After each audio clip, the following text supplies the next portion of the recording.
The first video in this mini-series focuses on alcohol addiction.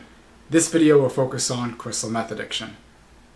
I spent my life pushing myself to be the strongest, and now I learn there's a power level I'll never reach on my own. And I hate that.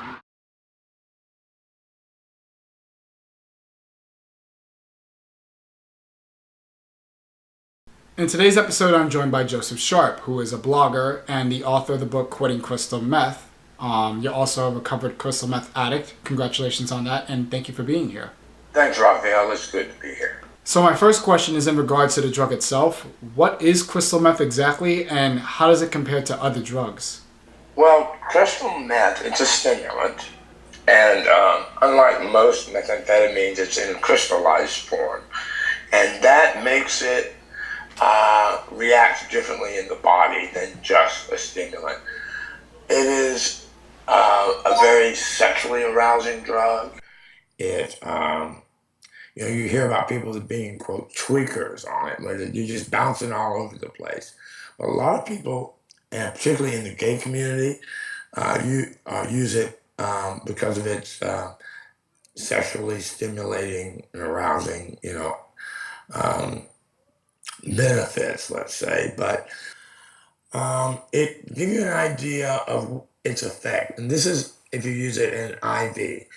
If you inject cocaine into yourself in IV form, it gives you 400% the natural max of a dopamine dump that the human body can possibly give you. So it's 4 times what you could ever experience on your own. So you think about the best sex on top of Mount Everest while eating your favorite dessert. That would be 100% dopamine dump. You get 4 times that with cocaine. With crystal meth, you get 12. So that's how powerful this drug is when it comes to making you feel pleasurable, making you feel good, and also how addictive it is. A lot of people say it's the type of drug you do once and you can become immediately addicted to it, which isn't really true, maybe for some people.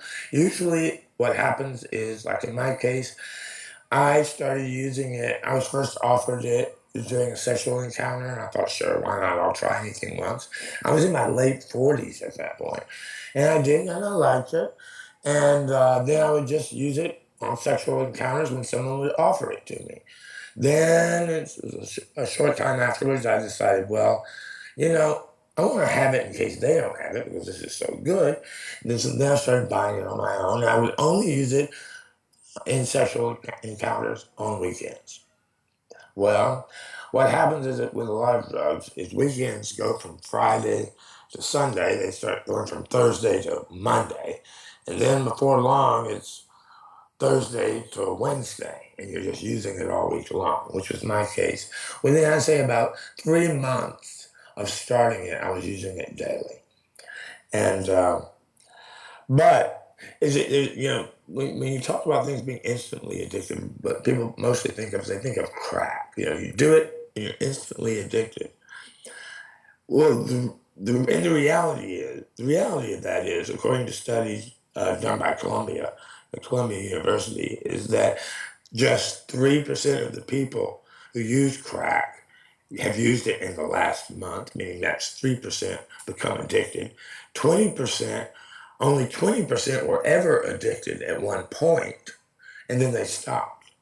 So the myth that, a drug is instantly addictive and you're gone is just not supported by scientific facts.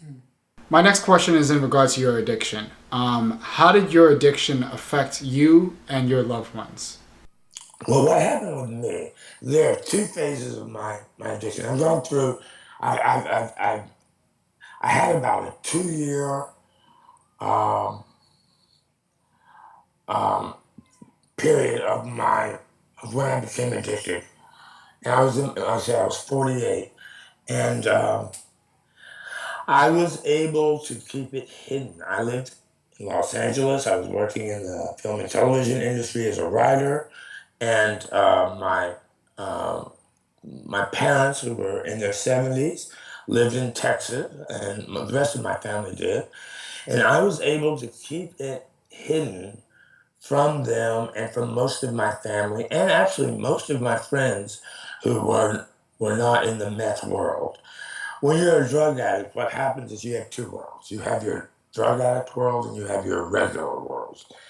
And the more addicted you become, the more you leave your regular world and the more you get engulfed by your addict world. Um, I was right at that point to where I mean, I had stopped working. I was just living off the money I'd made. I hadn't produced any written product to sell in over a year. Um, I was just doing drugs all the time. But because of my situation, in my job, I was able, I didn't have to show up to a 9 to 5. So I was able to do that. And I got to the point to where I knew that I was going to it was going to be so bad. I was doing it. I was in IV injecting 3 times, sometimes 4 times a day. And I was at that point where I knew if I kept going, I would crash completely. My 70-something-year-old parents would have to come fly out from Texas to Los Angeles to put their almost 50-year-old child into a rehab, clean up my entire mess of a life that I'd made, and I knew that it would break them in some way. It would do irreparable harm to them, and I just could not put them through that. So I was able to just decide to quit and I used I was actually going to go to rehab, but I did not end up doing that due to some insurance glitches. And I quit on my own, and also using crystal meth anonymous, and some of AA as well. Um, crystal meth anonymous is based on Alcoholics Anonymous. It's the same format. Um, and it was founded in Los Angeles. Los Angeles has a really really strong CMA program and community, and so I was able to quit there, and then I moved to Palm Springs, which has a tremendous recovery community. For a town of 50,000, we have a CMA meeting once a day, whereas Seattle has 3 a week. So we've got a really really strong for such a small town recovery community here. Um, and that's basically how I quit the first time. I did relapse once though during that period, and it was around sex, and that was the time some of my best friends came together and they did an intervention and said, "Will you go to rehab? You told us if you ever relapsed, you would." And I said, "Yes, I did," and I ended up and I went to rehab. And that began my sort of what I call my second sobriety. Um, so I have experienced rehab, and uh, it's a really interesting thing. People ask me, should I go to rehab or should I not? I generally think if you can afford it, if your insurance covers it, rehab's a wonderful thing. But all it does is get you out of your using environment. Um, as far as and it gives you some good tools to stay sober. And you may have some really good therapy involved while you're there for the brief amount of time, be it 30 days or in some cases 90 if you have a really good insurance program. But it is what happens is when you finish rehab, you go back home right into the environment where you used. And everything, all the triggers and all the stuff that enables you to use is generally just home waiting for you. So um, studies have shown inpatient rehab and outpatient rehab, uh, the success rates are pretty much identical. So as nice as it was to go away for a sort of like, I call it a therapy camp for adults, and it was to get away from my drug of choice at rehab. It is not a magical solution, and the statistics bear that out. The grim facts are, depending on which study you use, um, between 70 and 80% of all people who go to rehab will relapse during their first year. So, what did you learn from your addiction? What did I learn personally? Oh, I learned so much. I learned that, I really thought I was a lot more powerful than I am. I did not realize that there was this thing, this called addiction, that I was powerless over in one way. It just took me, turned me upside down, shook me all around, destroyed my life, took everything from me almost. And I remember at one point thinking, oh my God, I'm addicted. I can't stop this. And it took me about 9 months after that point to actually stop it, or to get to a point to where I asked for help. And that's when I went to Crystal Meth Anonymous, and I turned to friends and said, I need help. I could not, I know people quit drinking and drugging on their own. They do it all the time. I could not do that. I had to have the help of other people. I can't imagine how someone does it on their own, but they do. That's a fact. But I had to have other people. So I learned that that I needed to count on other people. I learned also not to be so judgmental, because before then, frankly, I thought, well, it was a matter of willpower. If someone just had a higher moral character, or they just pulled themselves up by their bootstraps, they could stop drinking or using or whatever. And I found out that wasn't true. It going, back to the disease model, that it was something outside of myself, beyond myself, that was doing this. I could not just stop it on my own. I learned, I learned to be a kinder, more compassionate person. And actually, let me answer the question this way. It's not what I learned from my addiction. What I learned from recovering from my addiction in the recovery process was, I learned to be kind. I learned to listen to people. I learned not to judge people. I mean, I see people daily who are battling with addiction of some sort. And I mean, I'm working with someone now who's been in rehab more than 40 times. And more than eight, and actually he's been in 44 rehabs. And people judge him. He's considered a loser. People in the various in AA or CMA write him off. They won't talk to him. He's bad. He's a bad example. He's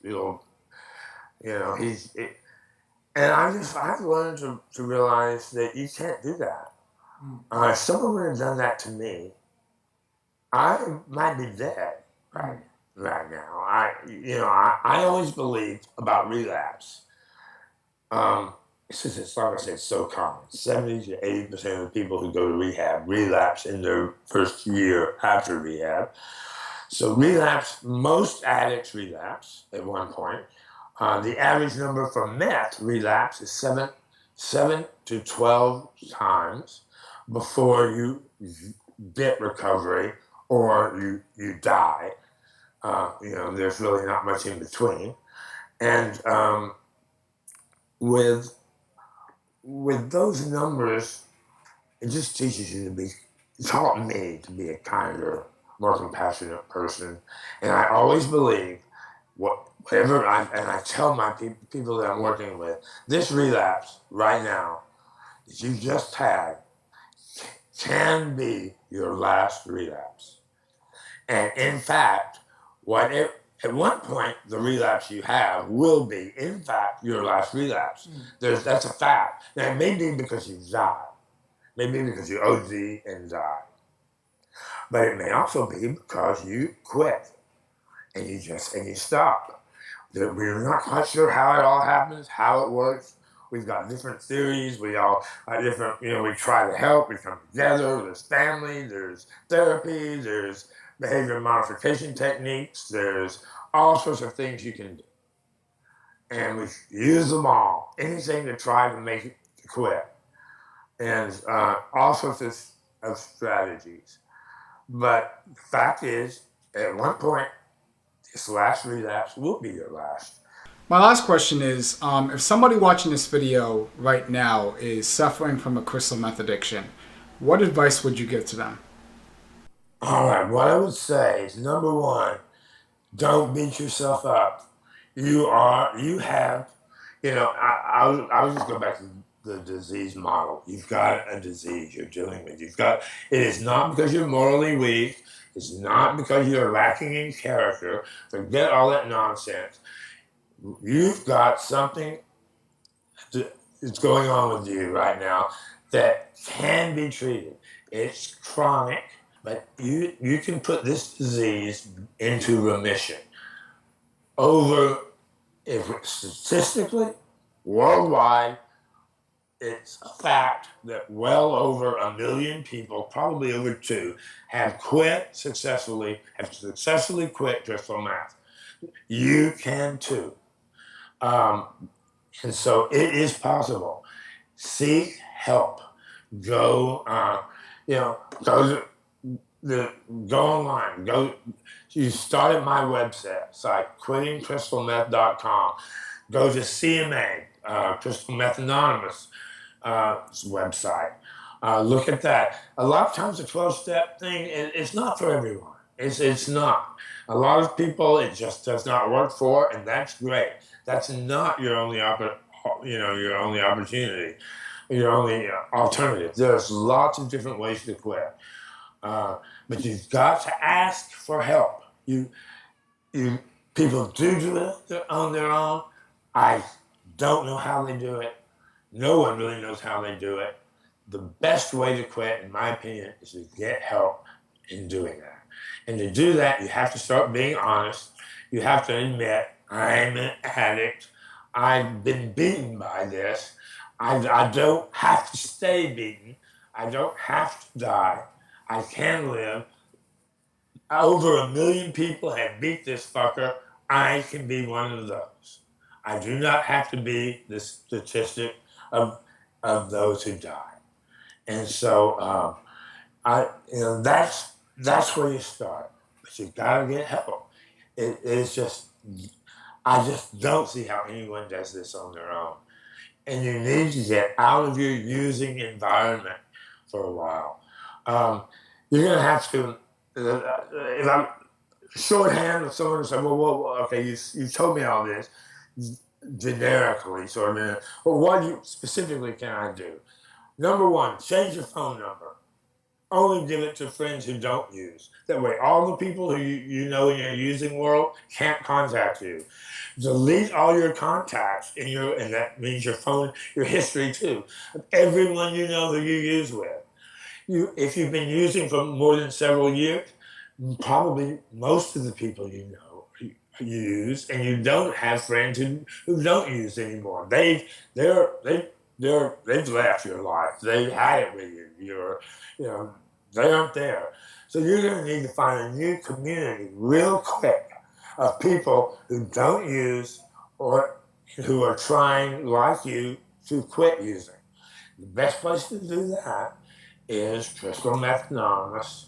Whether or not you don't have to drink, as we say, drink the Kool-Aid, believe the whole 9 yards. Just go to meet people who are like you, who are trying to quit, who want to get clean and sober, and so you're not so isolated. Isolation, loneliness are huge triggers with Crystal.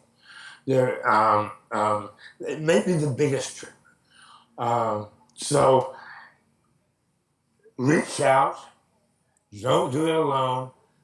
Try to keep positive about it. And if you can get to an MD who's an addiction specialist, see that guy or that gal. because every day there's something new, or not every day, but every month something new comes along. That there's some new study about some, that will help. The drug Vivitrol, which is an injection once a month, that is given for opiate abusers and for alcohol abusers, cuts the cravings down, if not eliminates them, for all opiates and alcohol. Um, Excuse me, turn it off. And there's a small study that was done last month in San Francisco with just 30 people. More studies have to be done. But it has a 90% success rate, Vivitrol does, with opiates and alcohol users. The study of these 30 guys in San Francisco showed that those who had the Vivitrol versus those who had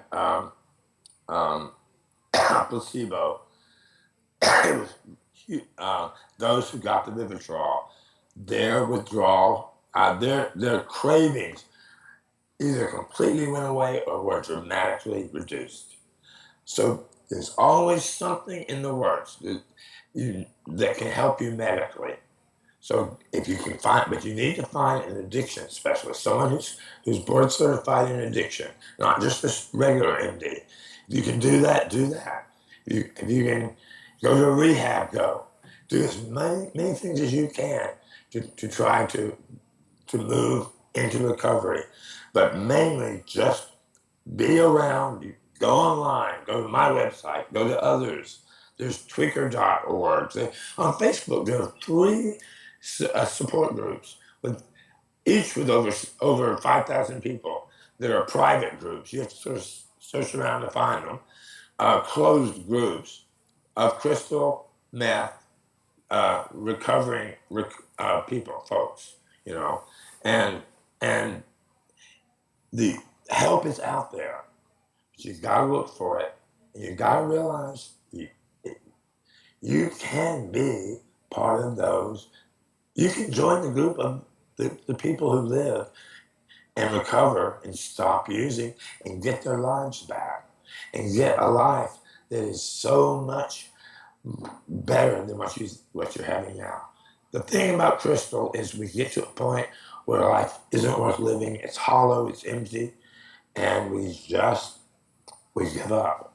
We think it's over. We'd rather be dead. Every crystal meth addict knows exactly what I'm talking about. You do not have to stay there. You do not have to live that way. You can be one of those who recover, who live a life in recovery, a life free of meth, and that's joyous and filled with hope, and you can come back for your family, your friends, yourself. You can come back. So that's what I would want them to know. Thanks for watching. If you enjoyed this episode, you can check out my most recent episode over here, which discusses alcohol addiction. If you like this video, this mini-series, or any of the videos on my channel, you can go ahead and subscribe. If you hate this video, this mini-series, or any of the videos on my channel, you can also go ahead and subscribe. Equal opportunity.